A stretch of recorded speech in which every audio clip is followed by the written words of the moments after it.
Hi, Joe Muldowney here, and welcome to Running Shorts on my YouTube channel, a weekly program that's going to help you become a better runner, whether you're a beginning runner, whether you are a runner who has been running for years and years, whether you run marathons, whether you run 5Ks, whether you're just getting up off the sofa to run. What you see on these videos will help you to become a better runner. And if you like these videos, please hit the like button underneath the video itself. Also, you can share these videos by hitting the share button. And if you'd like to make sure you get them every week, then hit that subscribe button and you will do so. Yesterday was a really important day for running in America. We had the Olympic Trials Marathon for both the men and the women being held in Orlando, Florida. And the results were kind of stunning on the women's side, not so stunning on the men's side. On the men's side, Conner Mantz won the race. He was kind of expected to win, ran a very, very good time of 2:09. On the women's side, Fiona O'Keefe was not expected to win. She's an up-and-coming newcomer, and she ran a tremendous race yesterday. We are fielding a team of 3 women so far for the Olympic Marathon in Paris, and right now 2 men. Our third gentleman has to achieve, or has to be within, I should say, the Olympic trials or the Olympic time frame established by the International Olympic Committee. If he makes it, then we will field a team of 3 men and 3 women. But to all those who participated in the Olympic Trials Marathon yesterday, it's just quite an honor, quite an achievement. It was a warm day. It was in Orlando, and everyone ran quite well. So now to this week's video, and I'm going to apologize because I kind of did the videos out of order. Last week I did a video about the types of clothing you need to run, or you need to wear rather, when you run during the winter months. And when I speak with runners, when I coach runners, whether when I was coaching personally at the collegiate level, or now when I coach online with runners from all around the world, the very first thing, or one of the first things I tell them is that running is a very inexpensive sport. You don't have to spend a lot of money. You don't have to buy a lot of equipment. But there is one piece of equipment that is the most important of all, and that is your running shoes. If you don't have a good pair of running shoes, and please, don't save money. I'm a cheapskate. I like to get bargains wherever I can for whatever I can. But don't go cheap on your running shoes, because you will literally and figuratively, one way, pay for your mistake by doing that. Another piece of advice I'll give you about running shoes. Yes, you can get bargains online. And yes, they might be the shoes that you think are wonderful shoes. However, I strongly and highly recommend you go to a local running store. More often than not, at those local running stores, you will have folks of all ages, from perhaps collegiate runners to runners in their 60s or 70s. But notice what I said there. Runners who know what they're talking about, who know what they're doing, who have put on probably thousands and thousands of miles on their bodies and on their shoes. And they're going to help you find the right shoe for you. So I would highly recommend going to a local running store. A lot of them will let you test drive the shoes. Go outside and go for a little run with the shoes. See how they feel before you actually take them out of the store. So I think it's very important to not only support those local running stores to keep them in business, but also to go there and get the best advice. And when you go there, they're gonna probably have information about local races, and my gosh, you can just speak with the folks there and they'll tell you just about anything you want to know about running. So I think it's very important to support those local running stores. So as runners, we will fall basically into three categories when it comes to our feet and our shoes. If you're extremely lucky, you will be a runner that is a neutral runner. That's a runner that, is very fortunate to just kind of, strike heel to toe and nice and straight. But unfortunately, most of us aren't that way, and we fall into the other two categories, one of which is supination. Supination occurs when your shoes, your feet, your knees, your legs, and therefore your shoes tilt to the outside, and you will wear them out on the outside edges, as I do. I supinate. I'll tell you about all this junk on here later on, but I supinate. I wear my shoes out on the outside edges. And then, of course, there is the third category, and that is pronation. And pronation, you turn inside. So if you're a beginning runner, all you gotta do is take a pair of any kind of shoes that you have and set them on the floor, and you'll notice they might turn inside a bit, you're a pronator. They might turn outside a bit, you're a supinator. And if they lay nice and flat, then you're a neutral runner, and you're very lucky if that is the case. So every brand of running shoe has shoes for pronators, supinators, and neutral runners.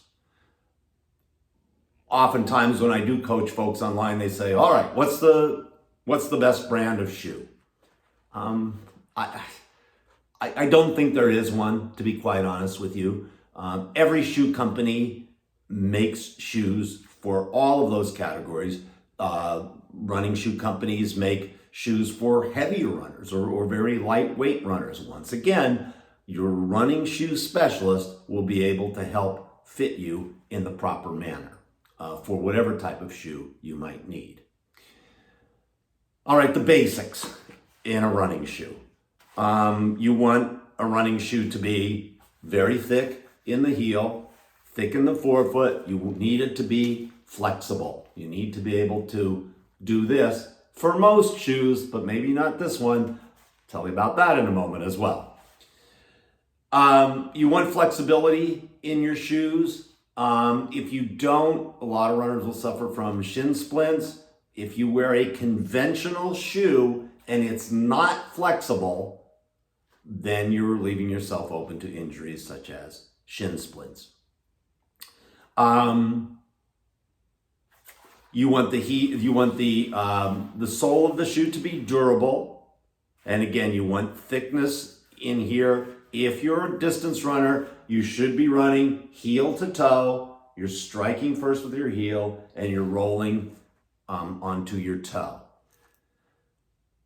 Those are the shoes, the types of shoes that have been made for, since Bill Bowerman started the waffle sole with the Nike Shoe Company by looking at his wife's waffle maker and figuring out that the waffle sole would be a fit for his running shoes that he was designing. But over the past, I'm going to say 5, 6, 7 years, this is why I can't really bend this too well, because we have now the carbon plated shoes.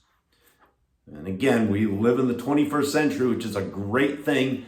Carbon plated shoes, there's actually a carbon plate inside this shoe that I'm currently wearing.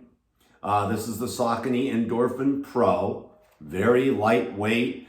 But this carbon plate, which essentially all of the professional runners are wearing now, actually serves as kind of like a springboard to spring you forward. This is, for me, and I'm not really running very far or very fast these days because I'm sporting a prosthetic knee. But these shoes kind of spring you forward and force you a little more forward, actually give you a 1% to 3% advantage with this carbon plate in there. I love them because, again, with my new knee, I kind of tend to go a little stiff-legged with my left leg. This actually forces me to bend my leg a little bit, springs me a little bit forward, and makes me run a little faster, which is definitely a relative term for me these days. Again, you want your shoes. So I guess a question I've received from people, do I recommend the carbon-plated shoes, which tend to be more expensive?